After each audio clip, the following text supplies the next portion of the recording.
Hello guys, in today's video I will be showing you how to fix Efootball keeps loading problem. So the answer is easy, just go to the settings and then scroll down to the apps section and then go to the search and search Efootball and then go to the storage, and here you will find this clear cache option. Click on it.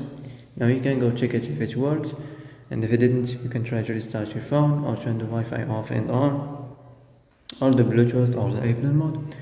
Also, you can try to clear data, but be careful. If you clear data, all these applications' data will be deleted. This includes all files, the settings, the accounts, the databases, etc. So be careful if you want to clear your data.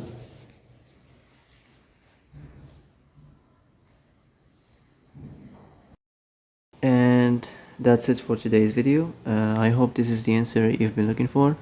If you like this video, don't forget to like and subscribe, and see you in the next video. Thanks for watching.